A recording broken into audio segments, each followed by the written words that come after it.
Hi, I'm Christine McKay with Northridge Publishing, and I am here today with Tiffany Spalding. She is a creator of the Scrap Rack, and I'm so excited because, you know, I've heard a lot about the system, and yet this is the first chance I've really had to see it in action, so I can't wait. Well, I'm really excited to be here with you today and sharing it. It's really a cool tool, and it just makes life so much easier and just makes scrapbooking so much more fun. And that's what it's supposed to be about, right? It's fun and not work. And not getting frustrated and overwhelmed, and all of those things happen when you don't have control of your supplies. Absolutely. And, you know, I think that, you know, as we talked before, you had mentioned that one of the things that you attributed to your success was that not only did you invent like a really cool tool, but it's more than that. It's an actual system to make your life easier. Absolutely. And it's just amazing when you start to think about things systematically, how much easier it is to take control of things, especially your scrapbooking supplies. So what we've done with the Scrap Rack is come up with a tool, as Christine said, and also a system for using it. And it's so simple. Once I tell you about it, you're just going to be amazed. And it's simple. I'm going to tell you about it, and then I'm going to give you a little test. So you need to really pay attention. I got to gear up. All right. So you're going to group all of your supplies into 4 major categories. Now, this goes way outside of the box of what you've learned from magazines and other presentations, where those people are telling you, put your buttons over here, and put your brads over here, and put your stickers over here. Well, then you're relying on your brain for 2 major pieces of information. The first one is, do I have it? And the second one is, where did I put it? So with the Scrap Rack, we solve all of those problems by putting things into 4 major categories. Your first category is alphanumeric. So anything that's a letter, number, or punctuation mark is going to go in that first section. I think of this for tags, titles, and journaling. So I even have things like, this is Titletopia. It's a product made by Creative Memories. If you bought this product and put it in a drawer somewhere, you're never going to see it. You're not going to use it. But just by making it the 3-hole punch on it and adding it into that first section, now it's going to pop up for me whenever I'm making titles or tags, and I'm actually going to get use out of that product. Okay, now I see that there's like a little plastic thing right here. Now tell me exactly what that is. That is called a ring binder insert strip. Okay. I wish I would have brought some with me today because they're kind of hard to explain, but it's just a long piece of clear plastic that's adhesive on one side and has 3 holes punched in the other. So you can stick it onto anything and put anything in. Perfect. So basically, that's all you've done with this is you just put it on the back, and then it enables you to insert it right into the 3 rings. Absolutely, exactly. Awesome. It is so simple. I did the same thing with this little booklet. Now, this is something I bought when I first started scrapbooking, and if it was on a shelf, I have a few of those. Yeah, or in a drawer somewhere, I wouldn't remember to use it. But now it always inspires me. It also inspires my kids when they're doing school projects or whatever. They flip to that to get different lettering ideas. A journaling template. Again, templates are something we buy and then never use again because they just disappear. So anything that you can 3-hole punch, and then anything that's an alphabet, number, or punctuation mark, but not theme specific. So it doesn't matter if it's a tile, a sticker, a die cut, a set of unmounted rubber stamps, chipboard, 8.5 by 11 or 12 by 12. If it's alphanumeric and not theme specific, it goes in section number 1. Remember that. I love it. So if I want a journal, I know to go to section number 1. If you're building a tag or you need alphabet stickers and you want to collage them together, you're going to see all the different choices. Or in my house, I know I need to run to this corner of the room, that corner of the room, upstairs. But here you have it all in one place. Exactly. Right at your fingertips. Yeah. So easy. Okay, your second section. So you remembered that, right? Yeah, First is alphanumeric. First is alphanumeric. Okay. You really are going to quiz me. I really am going to quiz you. Yeah. Second section is themes A to Z, and that's where you put everything that you scrapbook about organized alphabetically by theme. So as you flip through, you're going to see animals, baby, camping, whatever it is you scrapbook about, sports. And then within that category, you might have some subcategories. So in sports, I've got different tabs for baseball, basketball, soccer, tennis. But my goal is when I sit down to work on a sports page, I see everything I've got. So things like grass and cleats and whistles and banners that say go team would work for any sport. I have all of those next to specific sports. So it makes it really simple. So easy. The third section is the calendar year, and this is where you put all that holiday and seasonal materials together. So again, winter, spring, summer, fall, if you're going to work on a specific holiday theme season event, you're just going to go right to that section. You're going to see everything. You see rub-ons and brads and eyelets, stickers. There's even a little gift card pocket in here that I got at Starbucks. And I thought that'll be great on a scrapbook page. Well, if I had thrown it in a junk drawer, put it in my desk, it would never surface. So now whenever I work on Christmas, it's going to pop up and I'm going to actually get to use it. even things like page kits and card kits are going to find a home in there. So again, you're going to remember that you have them and you're going to use them. We all take classes at CROPS or seminars and different events, and we make these wonderful layouts that we don't really know what we're going to do with because they don't really fit anything we're working on. And then they just sort of disappear into our scrapping space. So if you file them right into a category, a Christmas layout in Christmas, now you're going to use it when you're working on your Christmas pages or projects. I love that. And I love that you're spending, you know, our time's so limited. So the time that we are spending is spent creating, not searching. Exactly. That's it, exactly. And even if you just have a little bit of time, I mean, we're all guilty of going into Target and buying a card when we know we have everything it takes to make a birthday card at home. So if you can just flip to your birthday section and throw a card together, you're far more likely to actually use your supplies in that short run of time. The final section is the rainbow, and this is where you put everything grouped together by color that doesn't fit a theme or category in the front. And I'll be honest with you, this is the hardest for people to really kind of get their brains around because we're so used to separating buttons, eyelets, ribbon, fiber, all around. But once you flip to that rainbow section and you start to think of things in terms of color instead of items, so if you're working on a Christmas layout and you think, I need to add red to the page, when you flip to red, you see all your choices for red. Again, you're not relying on your brain to say, oh, a button, oh, a brad, or a bead, or an eyelet. They're all just right there. So not only do you use more of what you have, you use more of the knowledge that you've acquired also, the different techniques and styles that you've worked with as you've taken classes. All of those things come to the front of your brain when you're flipping through your different sections. I love that.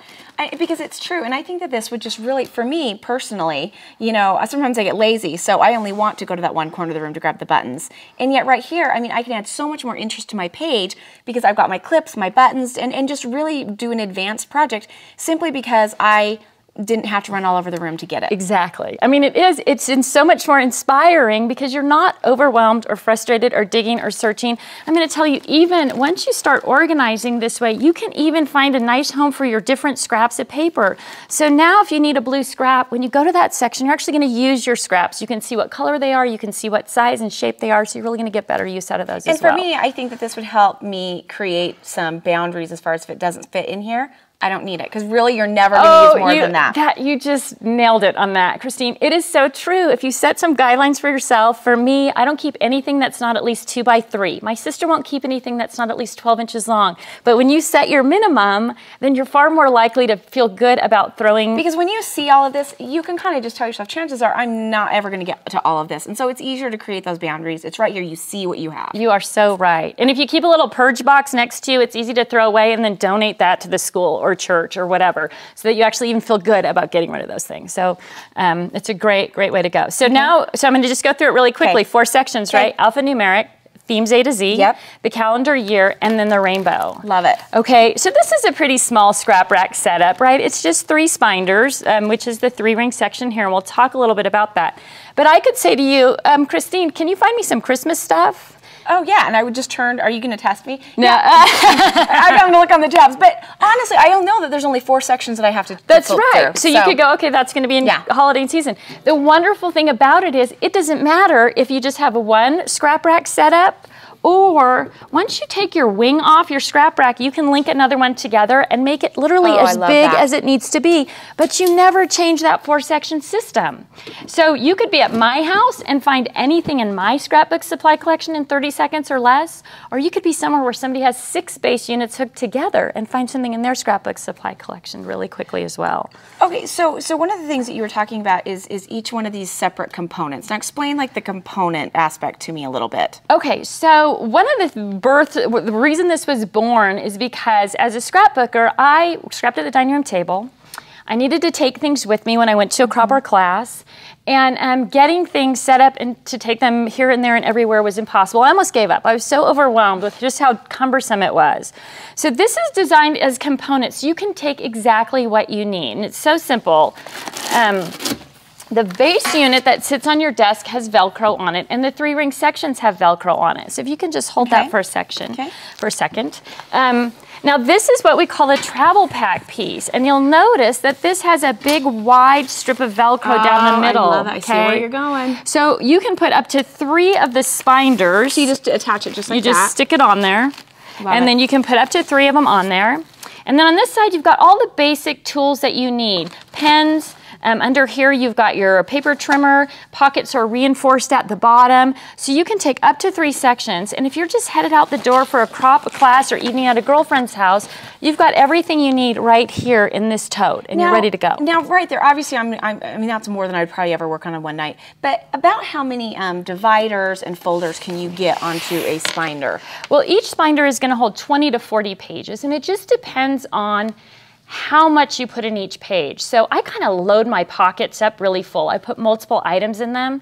I know that there's other people who just put 1 item in each pocket. So 20 if they're stuffed, 40 if they're kind of single items per Spinder. So a scrap rack base unit is going to hold anywhere from 140 to 210 storage pages of dividers. So you mentioned pockets. What exactly do you mean by pockets? Well, each of the pages that we've been flipping through where you're seeing the different items are different page configurations, and they're really designed around crafting supplies. Now, some unique things about our pages, it's a standard 3-hole punch. So anything you're using that's a standard 3-hole punch is going to fit in there with no problem. Our pages are 12.5 by 12.5.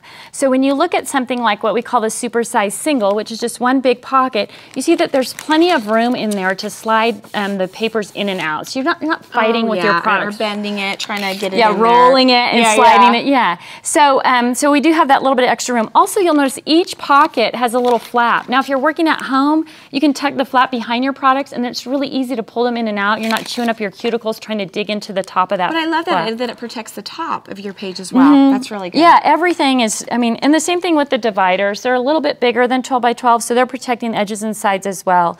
So that's a supersized single, obviously designed for 12 by 12. This is a double extra long, and you can just see that this is 2 pockets, again with the flap. The Fabulous 4, people love this pocket for their unmounted rubber stamps. And then, of course, 4 in a row, that's going to fit perfectly for all of your border stickers, die cuts, and those type of things. Perfect 6 not only is perfect for things like embellishments in Jolie's Boutique, it's a great tool for sorting your pictures by layout. So you just, each pocket represents a layout. And then we have what we call the mix and match page, and that's a variety pocket page. And finally, the Sweet 16 is going to give you 16 small pockets, and that's what you saw with all the little embellishments in them. Which is so good for all those little brads. Just put them in a Ziploc bag. Sometimes when you purchase the brads, there's not a little container that they come in. So you open it and then you've got all these loose brads. Right. And they're hard to store and hard to keep track of. So yeah, put them in a little Ziploc bag, drop in that pocket, even glitter. You know, you buy glitter in a big jar, but a little glitter goes a long way. So you put that bag of red glitter in your red section, you're far more likely to use it because you're going to see it. It's going to pop up for you. We have some specialty pages as well. This is another embellishment storage page. It's a double-sided, gusseted pocket page. It has a big pocket in the middle, little locking tabs, and that's for your heavier, bulkier embellishments. The side loader single is another 12 by 12 pocket, a little bit denser, heavier fabric, and you can load that one in and out the side rather than up and down from the top. And then finally we have the wraparound ribbon and fiber storage card. And what that does is allow you to take ribbon and fiber with you, again, and have it right at your fingertips. It's flat, it's laid out nice and neat, it's really easy to see. Again, you're going to get so much more use out of it just because it pops up for you when you're in that red section looking for red supplies. Now I'm noticing that the embellished pockets have tabs. Why is that? They're the only pocket we make that's smaller than 12 by 12. So they don't stick out the end. So in order to find them, the little tabs on those stick out the top. So you can label it from the top and then you can get right to that page. You literally thought of everything. It literally is, you know, what do they say? Necessity is the mother of invention. Yeah. And as a scrapbooker, I was overwhelmed and frustrated, and I really needed to get everything together so that I could actually use it. I mean, I was investing hundreds or thousands of dollars in supplies that I didn't even remember I had anymore. Now, do you need to have a divider for every single theme? You don't. We recommend that you put 2 to 3 dividers per Spinder, and we have a Spinder here. And we keep saying that word Spinder. That's binder, spine put together, and it's just a standard 3-ring section, but it has a steel bar and Velcro on the back. It pops open, and then it locks closed, so it holds all your pages nice and tightly in there. And a Spinder, it just Velcros right onto your base unit. Now, we just have 3 of them on here now, but a single base unit is actually going to hold 7 Spinders, so 7 notebooks worth of stuff at your fingertips and easy to get to. I love it. You know, Tiffany, honestly, just the few minutes that you've kind of gone over this with me today, like my mind is like totally whirling, and just thinking about how much I can purge, how much I don't need, and how much more time I can spend actually scrapbooking and not looking for things. You are so right. I mean, it just makes it easy. And like I said about making the birthday card, it makes it easy to make a tag for a bottle of wine if you're going to dinner with friends, or easy to put a little card on something that's going to a kid's teacher at school. You just use so much more because it's so readily available now. Tiffany, where can our viewers go to learn more about this product and to purchase one? Thescraprack.com, which is just thescraprack.com, really simple. Our website is loaded with information. We really focus on education. We talk about all kinds of things, not just this, but photos, memorabilia, journaling notes. How does all that work together so that you have a cohesive system of organization where you can put your hands on things quickly and easily? Thank you, Tiffany. And we're going to have all the information on the bottom of the screen, so make sure that you go and check it out.